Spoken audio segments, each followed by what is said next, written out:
जय श्री कृष्ण दोस्तों, आपका हमारे चैनल हिंदी व्रत कथा में स्वागत है। आज हम आपको मकर संक्रांति के बारे में बताने जा रहे हैं। मकर संक्रांति हर वर्ष 14 जनवरी को मनाई जाती है। मकर संक्रांति का मतलब है कि जब सूर्य मकर राशि में प्रवेश करते हैं उस दिन हम मकर संक्रांति बनाए जाते हैं। उस दिन श्रद्धालु लोग गंगा और पवित्र नदियों में स्नान और दान धर्म करते हैं। साधु ब्राह्मण आदि को भोजन, वस्त्र, जो भी आपकी श्रद्धा है, धन धान जो भी आप देना चाहते हैं उनको दान करते हैं। हिंदू धार्मिक मान्यताओं के अनुसार मकर संक्रांति के दिन भगवान विष्णु ने पृथ्वी लोक पर असुरों का वध करने के लिए उनके सिरों को काटकर मंदरा पर्वत पर गाड़ दिया था। तभी से भगवान विष्णु की इस जीत को मकर संक्रांति के रूप में मनाया जाता है। तो आइए सुनते हैं मकर संक्रांति की कथा। मकर संक्रांति के दिन भगवान सूर्य देव धनु राशि से निकलकर मकर राशि में प्रवेश करते हैं। मकर राशि के स्वामी शनि देव है, इसलिए कहा जाता है कि मकर राशि में प्रवेश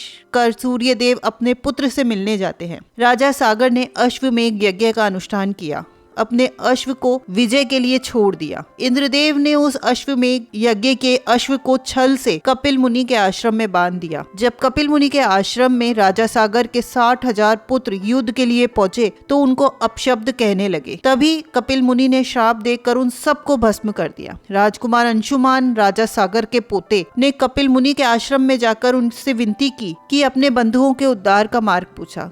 तब कपिल मुनि ने बताया कि उनके उद्धार के लिए गंगा जी को धरती पर लाना होगा। राजकुमार अंशुमान ने प्रतिज्ञा की कि उनके वंश का कोई भी राजा चैन से नहीं जिएगा, न चैन से बैठेगा, जब तक वो गंगा जी को धरती पर न ले आए। उनकी प्रतिज्ञा सुनकर कपिल मुनि ने उन्हें आशीर्वाद दिया और राजकुमार अंशुमान ने कठिन तप किया, उसी में अपनी जान दे दी। भागीरथ राजा दिलीप के पुत्र अंशुमान के पौत्र थे। राजा भगीरथ ने कठिन तप करके पहले शिव जी को प्रसन्न किया, फिर गंगा जी को प्रसन्न किया और फिर महादेव ने गंगा जी को अपनी जटा में रख के वहां से धीरे धीरे गंगा के जल को धरती पर प्रवाहित किया। भागीरथ की कठिन तपस्या से महादेव प्रसन्न हुए और उन्होंने उन्हें इच्छित वर दिया। इसके बाद गंगा जी महादेव की जटा में समाहित होकर धरती के लिए प्रवाहित हुई। भागीरथ ने गंगा जी को रास्ता दिखाते हुए कपिल मुनि के आश्रम में ले गए, जहाँ उनके पूर्वजों की राख उद्धार के लिए रखी हुई थी। गंगा जी के पावन जल से भागीरथ के पूर्वजों का उद्धार हुआ। उसके बाद गंगा जी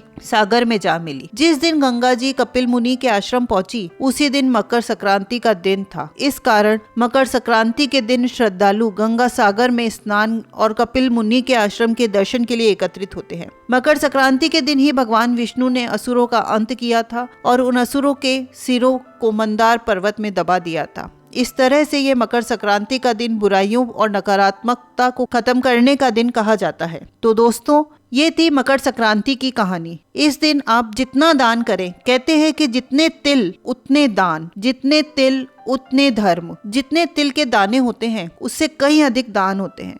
जैसे आप तिल के दाने नहीं गिन सकते, वैसे ही दान अनगिनत होते हैं। अनगिनत दान कर लो, आप कितने दान करने हैं आप गिन नहीं सकते। तो मकर संक्रांति के दिन आप अपनी इच्छा अनुसार, अपनी श्रद्धा अनुसार दान करें और भगवान का भजन कीर्तन करें। तो दोस्तों, आपको ये कहानी, ये जानकारी अच्छी लगी हो तो प्लीज लाइक करें, कमेंट करके हमें प्रोत्साहित करें और हमारे चैनल को सब्सक्राइब करें। धन्यवाद।